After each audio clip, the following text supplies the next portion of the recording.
কর্মসূচি ঘোষণা করা হয়েছিল, আমি এখন আমাদের আরো দুদিনের কর্মসূচি এর সাথে আহ, ঘোষণা করছি। এটা 48 ঘন্টা হরতাল। আবারও একটু জরুরি ভিত্তিতে আপনাদের কাছে ফিরে আসলাম, আবার বিরক্ত করার জন্য। আমি দুই একটি কথা বলে মূল প্রসঙ্গে আমি আসবো আর কি।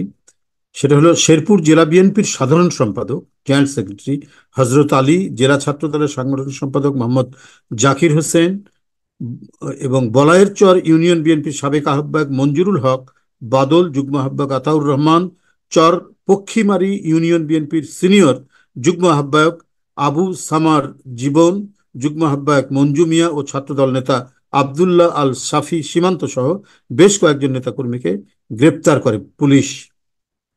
এটি একটু আপনাদের কাছে জানানো দরকার ছিল, যেহেতু জেলার জেনারেল সেক্রেটারি।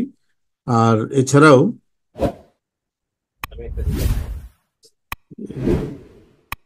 কালকে ব্যবহার বলতাম এখন।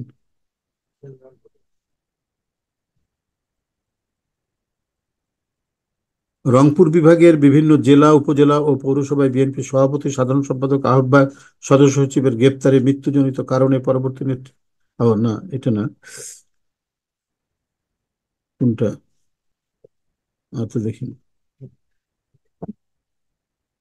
এইটা, এটা কার? এটা কি ইয়ে দিল, তুমি দিল? আরে এগুলো দিয়ে দাও আমাকে, টাইপ করে কালকে দিবে। কই, তোমার এখানে তো দেখছি না আমি। আমি তো দেখছি কোন জায়গায় গ্রেপ্তার হয়েছে ভারপ্রাপ্ত সভাপতি নবীর। এছাড়াও ভারপ্রাপ্ত সভাপতি আলহাজ মাওলানা মোহাম্মদ নবিউল ইসলাম,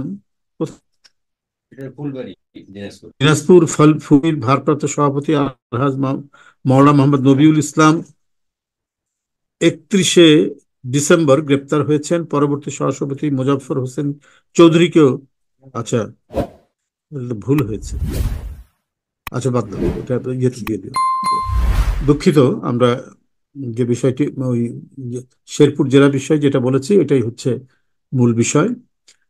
আরেকটি আপনাদের সামনে তখন আংশিক কর্মসূচি ঘোষণা করা হয়েছিল, আমি এখন আমাদের আরো দুদিনের কর্মসূচি এর সাথে আহ, ঘোষণা করছি। এটা আমি ভেবেছিলাম যে আগামীকাল ঘোষণা করব, যাই হোক আজকেই এটা ঘোষণা করে দিচ্ছি। আগামীকাল আমরা ঘোষণা করেছি শুক্রবার মিছিল এবং গণসংযোগ।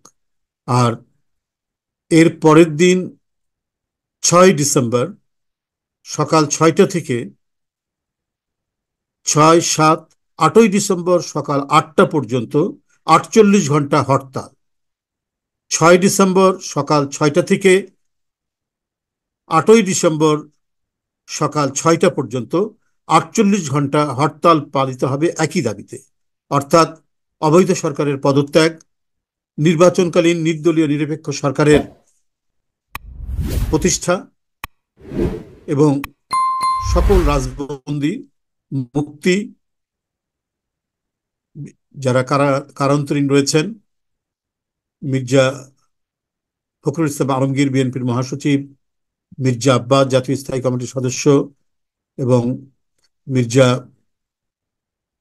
এবং আমির খসরু মাহমুদ চৌধুরী বিএনপি জাতীয় স্থায়ী কমিটির সদস্য সহ বিএনপির ভাইস চেয়ারম্যান, যুগ্ম মহাসচিব, নির্বাহী কমিটির সম্পাদক রয়েছেন, সদস্য রয়েছেন, অঙ্গ সংগঠনের সকল নেতৃবৃন্দ যারা রয়েছেন কারান্তরীণ অবস্থায়, প্রত্যেকের মুক্তির দাবিতে এবং নির্বাচন বর্জন এবং অসহযোগ আন্দোলনের যে চলছে এর পক্ষে, নির্বাচন বর্জন এবং অসহযোগ আন্দোলনের পক্ষে আগামী 6 ডিসেম্বর সকাল 6টা থেকে 8ই ডিসেম্বর সকাল 6টা পর্যন্ত 48 ঘন্টা হরতাল ঘোষণা করব।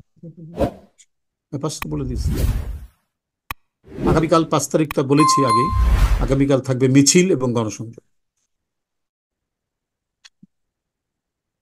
ধন্যবাদ আপনাদের সবাইকে। আপনারা আবার কষ্ট করে আমাদের সাথে যুক্ত হয়েছেন, কারণ আমাদের কর্মসূচি অসম্পূর্ণ ছিল, সেটি জানানোর জন্যই আপনাদের কাছে আবারও ফিরে এসে কর্মসূচি পেশ করলাম।